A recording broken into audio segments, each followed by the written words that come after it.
Farewell and adieu to you, fair Spanish ladies. Farewell and adieu to you, ladies of Spain. For we've received The British Empire may not have technically ruled the world, but it was in fact the largest empire to exist at any point throughout history. Reaching across the globe and carrying on over multiple centuries, the British Empire owes its success and ability to expand so widely. The geographical position of Great Britain served as a major advantage to the growing empire. Given that the nation was an island, the likelihood of being invaded or conquered was somewhat lower than a country that was surrounded on all sides by foreign powers. Although Britain was not completely immune to incursions, it definitely benefited geographically, both in terms of external threats and when it came to any border disputes. Britain had a pretty clear and straightforward border between itself and any other nations.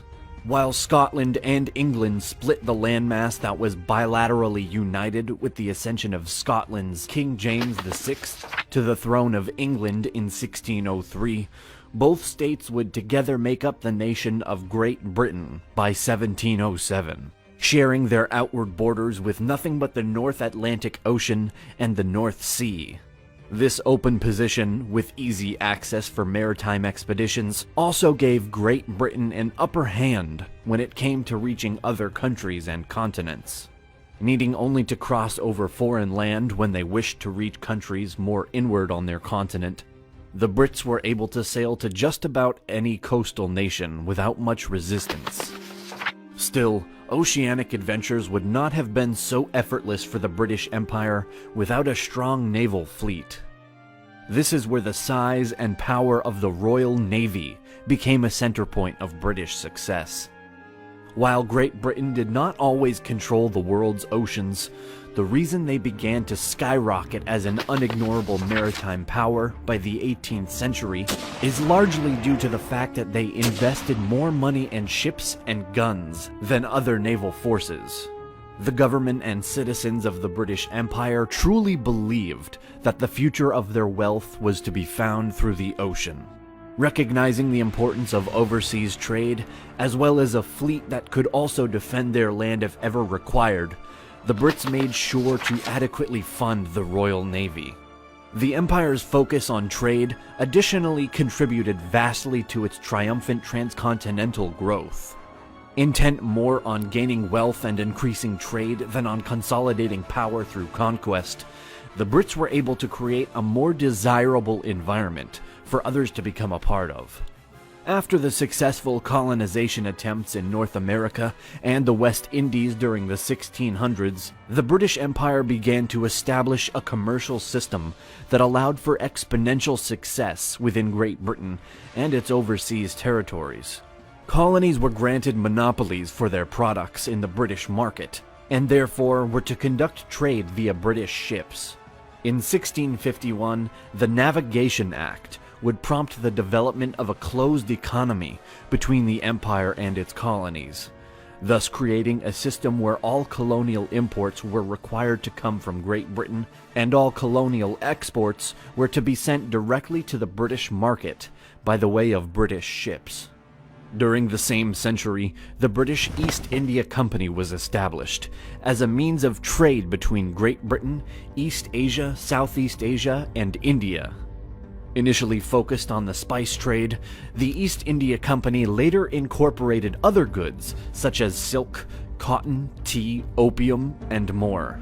Politics made its way into the company later on, despite the origin being purely based on establishing more trade opportunities. Driven limitlessly by the concept of controlling a global trade market, the British Empire continued to extend its reach across the continents of Europe, Asia, Africa, Australia, and the Americas.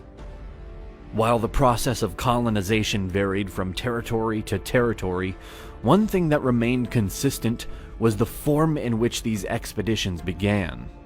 Unlike other empires who chose to expand through the use of military might and sovereign claims to power, the British facilitated most of their expansion through the establishment of trading posts and systems. Nonetheless, the British Empire was not a completely non-violent authority. On top of the Anglo-Dutch and Anglo-Spanish wars near the start of British expansion, the empire also engaged in conflict with its American colonies during the American Revolutionary War, later followed by the dissension in India, succeeding the decline of the Mughal Empire, and leaving the British East India Company as a prominent political power in the region. The presence of Britain in India was also notably more forceful than some of their other trade-focused enclaves, demonstrated by the expansion of the East India Company's power through the threat of violence against those who protested. The continued tensions between the British and French were no longer secluded in India either, as the 7 Years' War erupted in 1756, lasting until the Treaty of Paris was signed in 1763, leaving Britain as the leading power across India and the world's oceans.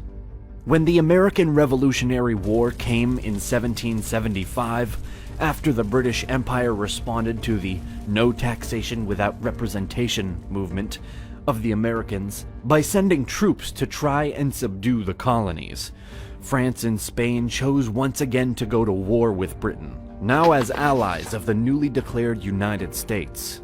In 1783, at the Peace of Paris, the British Empire was forced to acknowledge American independence, in turn relinquishing any control over their former colonies.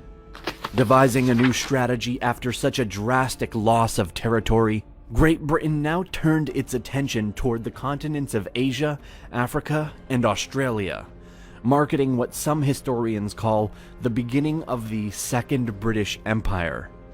Though trade between the United States and Great Britain actually continued after the installation of independence, the Empire chose to utilize the uncolonized coasts of Australia, which had been discovered by a Dutch explorer, Willem Janszoon, in 1606, and later claimed for the British Crown by James Cook in 1770 under the name of New South Wales.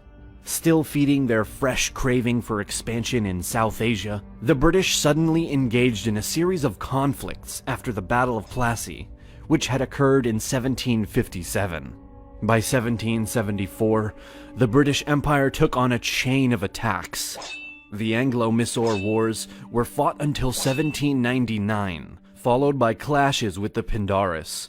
Attacks on places like Sindh and Burma also accelerated the new consolidation efforts of the British East India Company, on top of what was referred to as the Doctrine Lapse, where the Brits forbid the ascension to the throne of any Hindu ruler if they were not the natural heir. Once the current Hindu leader either died or was removed in some way, the British would occupy his state and gain control. These acts by the British Empire, combined with other forms of forced westernization of the Hindus, led to the Sepoy Mutiny of 1857 to 1859. Tired of the current heavy-handed British rule, the Indian troops of Meru sparked a rebellion that would spread throughout the nation. Peace was finally declared in July of 1859, and the British East India Company was scrapped, although the empire maintained a level of control under the crown until 1947. During this span of time, Great Britain set about making its presence better known in Africa as well. Although the Royal African Company had been established back in the 17th century, finding ample profit in the slave trade until its abolition in 1807, it was not until the 19th century that the Brits realized the potential benefit of forming a trade route across Africa. With its eyes set on establishing outposts spanning from Egypt down to the southern half of the continent, the British Empire found itself in a race against the other growing European powers, such as Italy and Germany, which eventually led to the Berlin Conference. The conference, which occurred in 1884, was intended to create some harmony between the competing colonizers.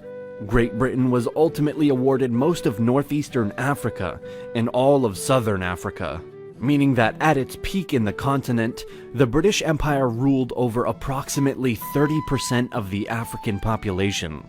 Globally, at the height of Britain's domination, it controlled roughly 22 to 25% of the world's land surface, and by 1938, governed around 20% of the world's population. This remarkable prosperity was accomplished through a geographical advantage, supreme naval might, and the strategic focus on trade and wealth over bullish sovereign power for the sake of an emperor.